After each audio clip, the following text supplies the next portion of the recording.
Megan, do you have what is the current jail time credit with respect to this motion?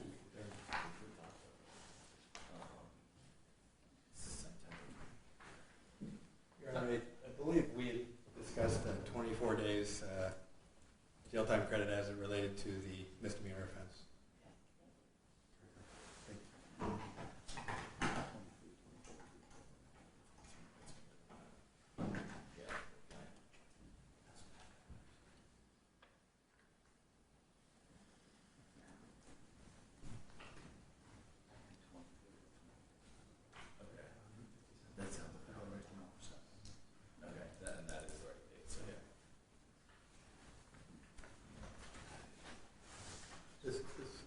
This has been a long day, so.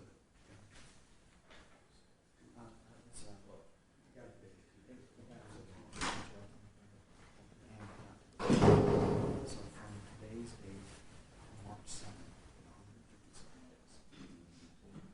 days.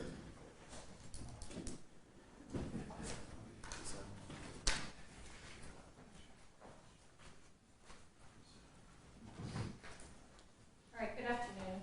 We're here in case 13 CR 4732, State of Ohio versus Matthew Cordle. Counsel, could you enter your appearances, please?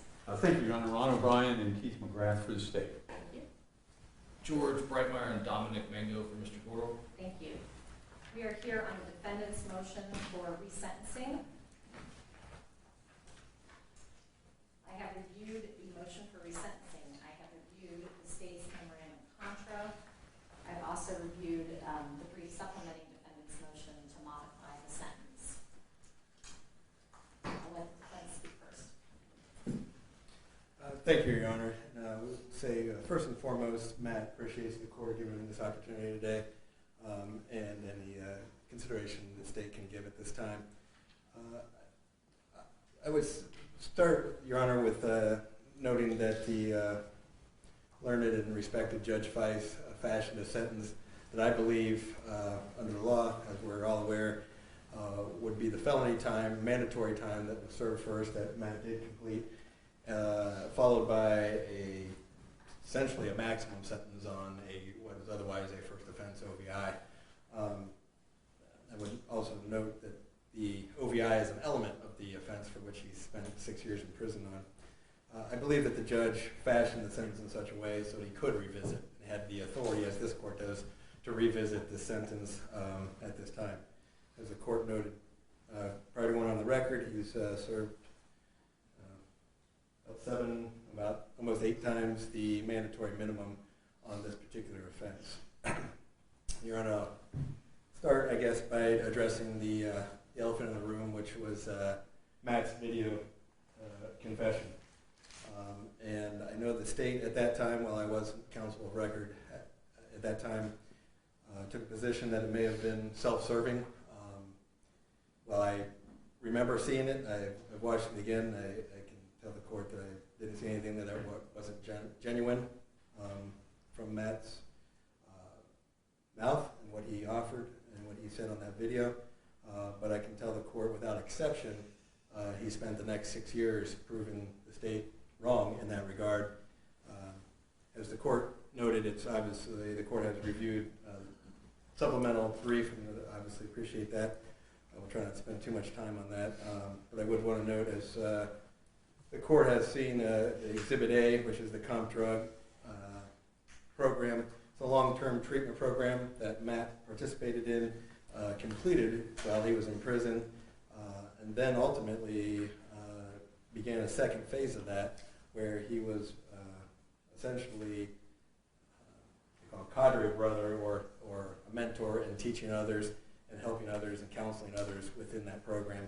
So even though he finished it, he continued with the program and stayed with it, noting that his ultimate goal, as he said in the beginning, and as I said since, is to help others and prevent this type of tragedy and this type of offense from happening again. Also, the court, the copy of Defendant's Exhibit C, which is an inmate evaluation report. This is relates to his employment, if you will, or job within the institution. As noted, he was a tutor in what they call advanced job training. There's a number of different areas where he can be rated from 1 to 10, 10 being the best. He was rated all 10s by the staff there. Several members signed this, noting that he is a huge help and is much appreciated by the staff there. Just to, again, Your Honor, hit on how Matt has spent his time.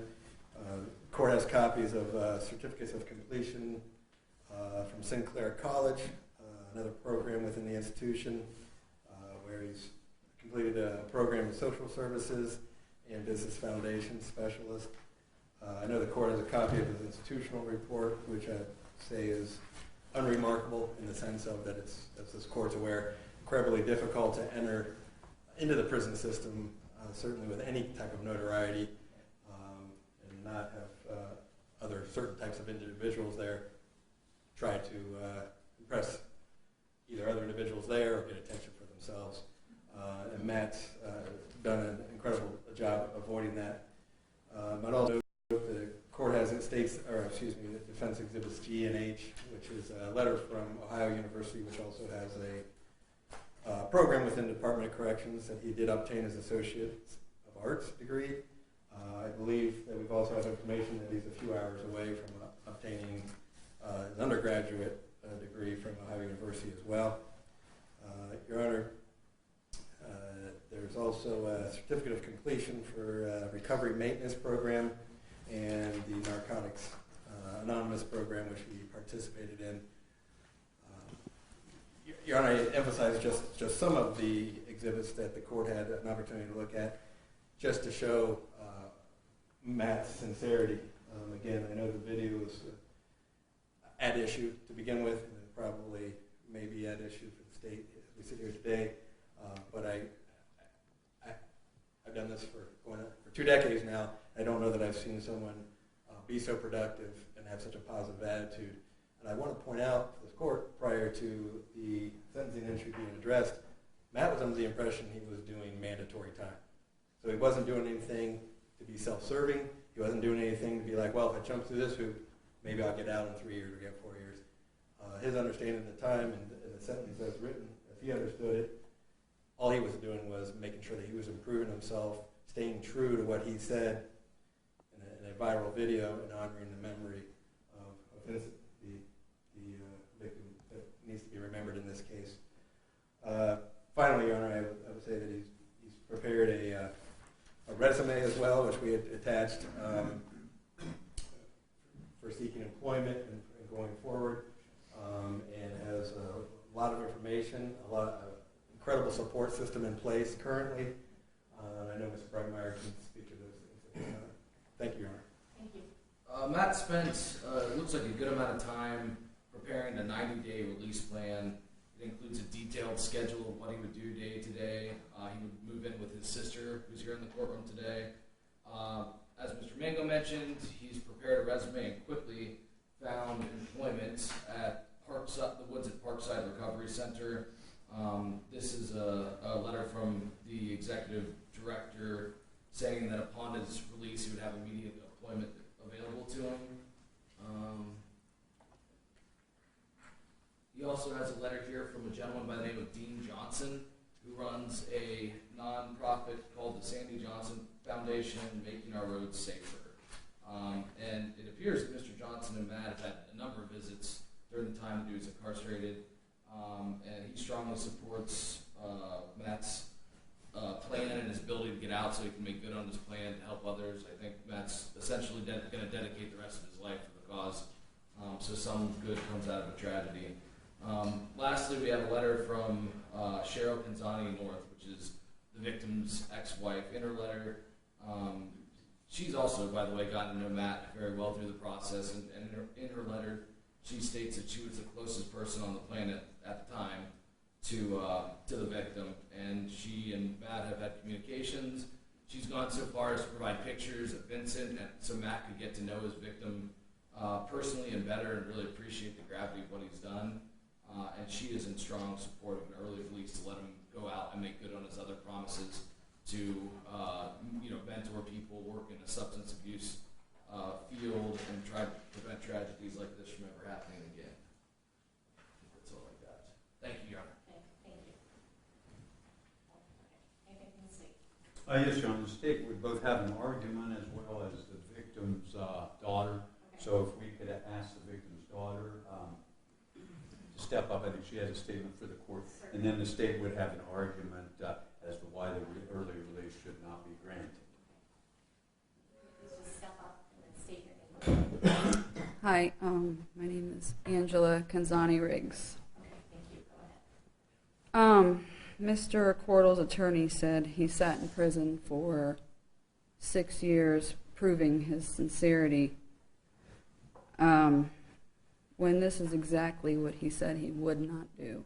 He said that he would serve his entire sentence because that is him taking responsibility for his actions. In the beginning, I felt like he said what sounded good at the time. And then his actions said completely the opposite. And letting him out 6 months early sends him the message that he can continue to do what he wants, and it doesn't matter who it affects. That's my feeling. Yep. Thank you for being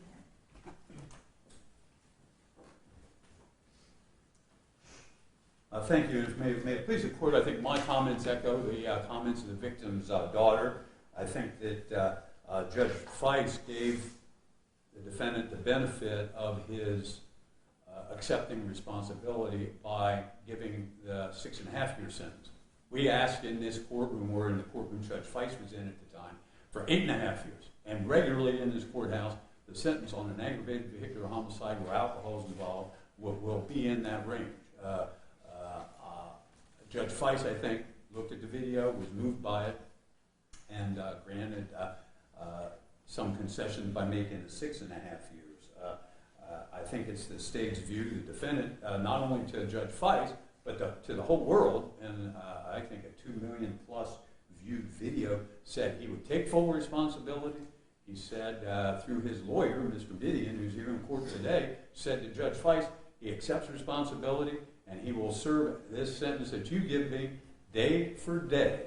And he's here 6 years later, and I want to commend him for having done it back then, but he's reneging on that promise he made to those people, he made to the court. 6 years later, he's saying, give me an early release. And the state objects to it. I think he can do what he is proposing to do after he serves his full and complete sentence. And at least in responding a little bit to the certificates, the institutional report summary that I received from DRC, the most important thing on this report to the state is a program name called Victim Awareness. Victim awareness is not completed by the defendant, according to the ISR I have. Thinking for a change, it says completed, no. Therapeutic community, it says not completed. Advanced job training, no. Recovery services, alcohol and drugs education, recommended, not completed. I understand he did complete the program that Mr. Mango referred to, but third from the bottom on the report I received, that was submitted to the court, it says recovery services, AOD education, recommended, completed, no. Advanced job training started, not completed. Advanced job training, no. All I know is what it appears on this document. So my concern is, as I listen to the victim's daughter, who's concerned about him fulfilling the promises he made, not only to the court, but to the entire viewership of whatever it may have been on YouTube, which is still, I might add, I watched it the other day, and is still up there. And I think at this point in time, if he wants to be true to himself and true to his promises, he should serve, as his lawyer said in Judge Feist's courtroom, day for day, that 6.5-year sentence. And I ask the court to deny this motion. I think that sometimes we think that probation officers can better supervise someone if they're granted an early release like this.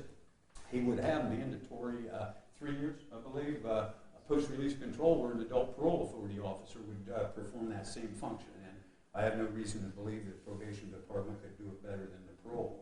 So for all those reasons, in accord with the wishes of the victim, the state objects to an early release. Thank you. Yeah, we can respond briefly, Your Honor. Thank you. And as preparation for this case, I did, on more than one occasion, watch and listen to the original sentencing hearing. And in fact, Mr. O'Brien cited another case to Judge Feist at that time, which received a flat 6-year sentence. That's what the state referred to at that time. So the state was referring to another case that actually received a 6-year sentence, which was slightly more aggravated. And additionally, a statement from the state was, we would ask for a similar sentence, Your Honor. And I believe they then said 6, 7, or 8. There was no mention of a sentence as mentioned here today.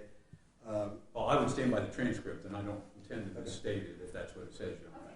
I can only go by the video. Your Honor, I would also note, and I would just say very simply and respectfully, that I think the court's position is not to go by what a defendant wants or says often. I mean, whether they say, oh, I'm going to do for day, or I don't want a sentence at all. I think this court's position is to as Mr. O'Brien is suggesting, what best serves the principles of misdemeanor sentencing.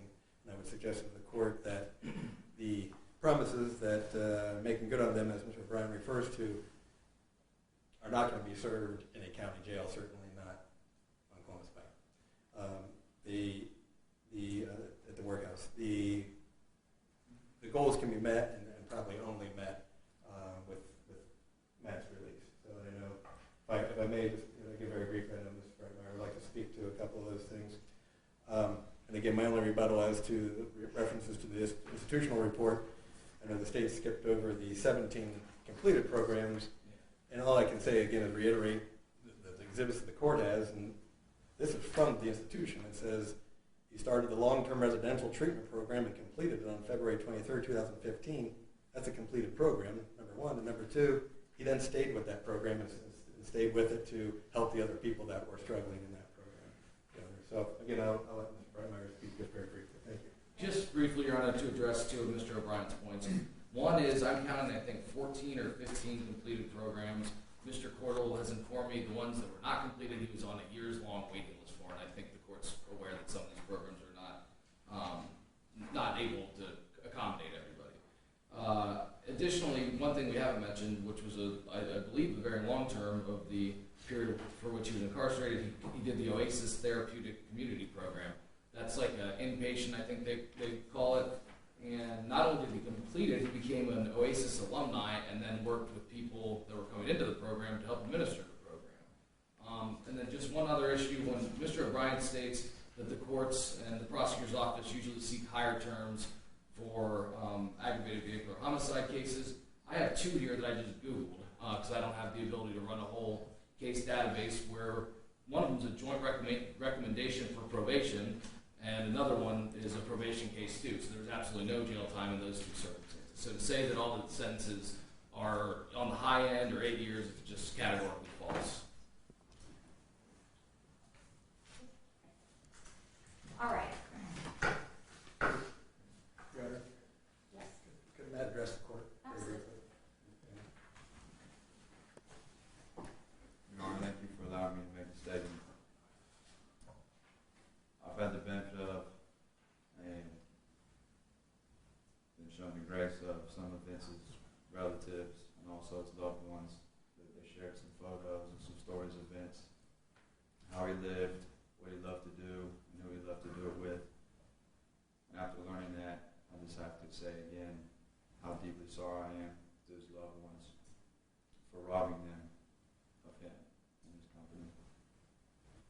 ever since I've been incarcerated, I've tried to make good on the promise that I made that I'd walk out of prison a better man, and I believe I've done that by developing maturity and responsibility that I didn't have before. I believe that I have set up a good foundation for being released. I have a job waiting for me. I have continued education waiting for me, earning my bachelor's degree. I have a support system that is just beyond amazing, of people who would go to the ends of the earth to help me do the right thing and would do nothing to let me do the wrong thing. And I have the drive and determination to help others and prevent them from doing what I've horribly done to another family. In the county, as you know, there are low resources, no vocational training, no educational training. I don't believe my time would be best served there, and that's why I asked today to be released with time served and under my 3 years PRC and whichever other conditions the court wishes to impose on me. Thank you, Your Honor. Okay. Thank you. All right, as I said before, I have obviously reviewed the motion, memorandum of contract, as well as the reply, and all of the documents that accompanied the reply from the defense. I have also reviewed the institutional record, as well as the video that everyone has spoken about today. It was a review for me of the video because I actually remember watching it when it was posted back in 2013. So I do remember that, although I wasn't a judge at that time. I was a practicing lawyer, obviously. So having reviewed all of that, which includes the exhibits, like I said, that were attached to the reply from the defendant, a couple of things resonate with me. And one is that, Mr. Cordle, you almost immediately took full responsibility for what you had done, the actions that led to this terrible, tragic situation. That in and of itself is pretty rare, actually, especially for somebody that was 22 years old at the time. The other thing is you were given a prison sentence of 6 years for the aggravated vehicular homicide and 6 months for the OVI. All right, so the 6 years was a mandatory sentence. So that means that no matter what your behavior was, no matter what you did during those 6 years, you were going to serve the full 6 years and you were not going to get out early. I know that was your understanding going in. So what resonates with me, no matter what your behavior was, no matter what, you weren't going to get out early. You were going to serve 6 years. Well, what you did, though, is that you went in and you did so many things to help you to be a better person. And to that point, your prison record is exemplary. Somebody that's going in for 6 years on a mandatory sentence where behavior doesn't matter, to be able to not have, you have one minor infraction, and that, I just don't see that almost ever. So it didn't have to be that way, but you stayed out of trouble, and I'm impressed by that. You've completed countless programs that you did not have to complete, and I'll talk about those in a minute. You received your associate's degree, you didn't need to do that, and it was interesting to me that it was in social studies, and that your bachelor's degree, which I think you're only 2 semesters away from getting, is in psychology. It's all geared to what you want to do and to help you. I have a stack of exhibits provided by your attorneys, and I know some of them have gone into the record already, but I just want to talk about a couple of them because these are hard cases. These are hard cases, and I understand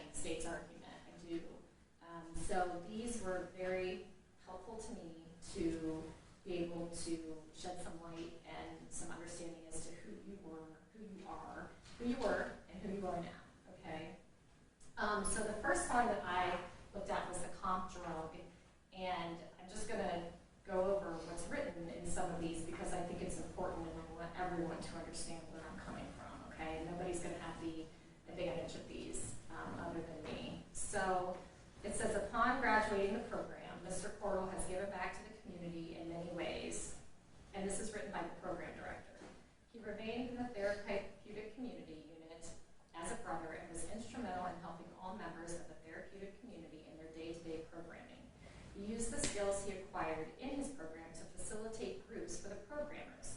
When it became obvious that there was a need for more advanced and in-depth work on alcohol and other drug use education in the OASIS program, Mr. Cordle assisted in taking curriculum information and tailoring it to the specific needs of the community.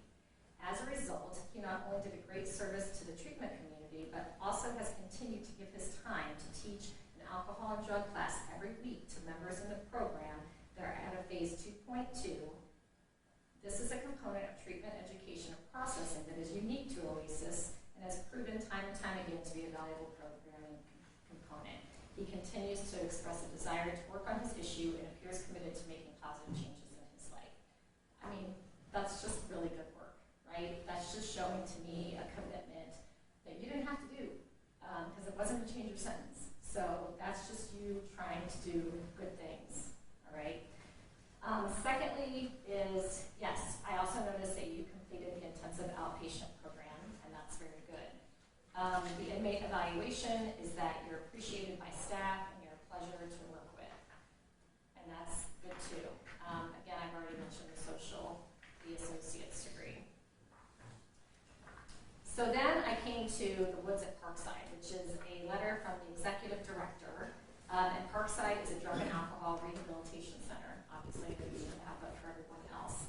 And this letter is to me and indicates that the facility would be honored to have Mr. Cordle join our team, and a spot on our employee roster will be made available to him immediately upon release. So I often get people that say, you know, I have a job lined up and I'm going to be working at some random place that really doesn't have anything to do with what might be beneficial to them and to the community. This is a targeted approach. This is where I want to work, and this is what I'm going to do to help the community and to try to do what I can to have some ability to slightly make up for what I've done. That's what I see in there. I also very much appreciated the letter from Mr. Johnson, who was a complete stranger to you, and I don't need to go into that. But probably most profoundly to me is the letter from Cheryl Canzani North, who was the ex-wife of Vincent Canzani, that has already been discussed. But when I read this letter, she indicated that she's been in regular contact with you through prison email, and that she sent you pictures of Vincent, the victim, at your request, all right? And that she respects what you've done for yourself as a man, and no one knew Vincent better than her, and she knows that he would want her to forgive you for what has happened in this case. And then she said that it is her wish that you be released early so that you can go and do good things in memory of him and in his honor. So that's important to me as well. So then I get to the overriding principles, because then we have to deal with, you know, okay, you made this promise to serve every day, day for day. What does that mean? Certainly you have served every day, day for day for the aggravated vehicular homicide. Every day of that has been served, and then some. So now we're down to the misdemeanor OVI. Okay, so you know the overriding principles of misdemeanor sentencing are to protect the public from future crime by the offender and to punish the offender. All right, so to achieve these purposes, the court needs to consider a couple of things. And first is the impact of the offense upon the victim, the need for changing the offender's conduct or behavior, the rehabilitation of the offender, and making restitution. So in this case, the impact upon the victim obviously goes without saying. There is no greater impact. Okay. The need for changing the offender's behavior. I think that at the time of sentencing, your behavior needed change, right? But based upon everything that I have seen, I believe we effectuated that change that needed to occur, at least as far as a prison sentence can do or a jail sentence can do at this point. I find that you have been, from what I can see, rehabilitated to the greatest extent that incarceration can bring you to, all right? And you have spent 6 years in prison, and I think that that punishment, another 5 months isn't going to punish you greatly less. 6 years in prison for someone who's never been to a prison might seem not that long of a time, but I think that 6 months in prison for a 22-year-old is certainly punishment.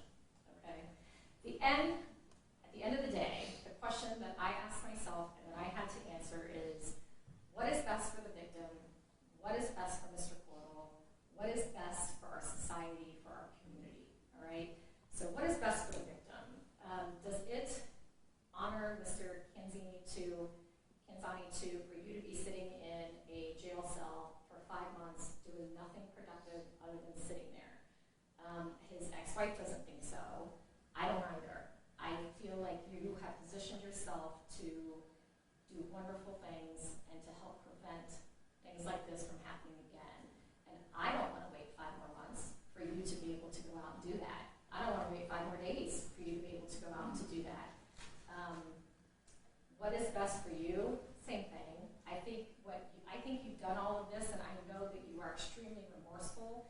I read in your pre-sentence investigation, you said before sentencing, I'll work the rest of my life to prevent this from happening again. And they asked you why you made the video, and you responded and said it just didn't feel right me walking around after killing someone. He explained that he fully understood the possible ramifications of releasing the video to the public, but wanted to try to prevent others from drinking and driving. And then you said, a man is dead because of my actions, and added, I deserve every punishment I receive and will comply with everything I am ordered to do. No question that you are remorseful and ready to make good on the promise, right? To spend your entire life preventing this from happening again. I don't have doubts about that. And isn't that what's best for our society? I mean, here we are. We have a drug epidemic. We have lots of people addicted to alcohol and drugs and things like that. Isn't it beneficial to our community and our society as a whole to release somebody from a jail cell 5 months early so that they can go out and help prevent this exact same behavior? There's no benefit to the community to keeping you there. So I think what's best for you, I think what's best for the victim, I think what's best for our society is to modify your sentence to allow you to be released so that you can go make good on all the things you've done and the promises to spend the rest of your life to prevent this from happening again.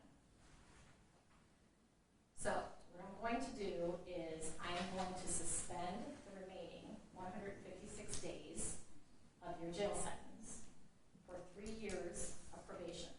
Okay, now I know that you are going to be monitored by the Adult Parole Authority as well, but the reason that I want probation is because I want to be able to retain jurisdiction over this case to make sure you're doing exactly what you should be doing. And I know that you know that I will have 0 tolerance for you not doing exactly what you're supposed to be doing. And this is probably one of the most confident times I've had that somebody's going to do exactly what they're supposed to be doing, okay? So you will obviously undergo a drug and alcohol assessment. If there's treatment recommended, you will do it. You will continue to, I know you attend AA meetings in prison, so you'll continue to attend those meetings, all right? You will have random urine screens for drugs and alcohol. It needs to be 0 for both. You will obtain and maintain employment, which I think you already have lined up. And you will have no new convictions. I believe Judge Feist gave you a lifetime suspension on your license, and that will remain, okay? Because the jail time credit is 24 days, so then the suspended sentence is 156 days. Okay, is there anything else from the state? No, Your Honor, thank you.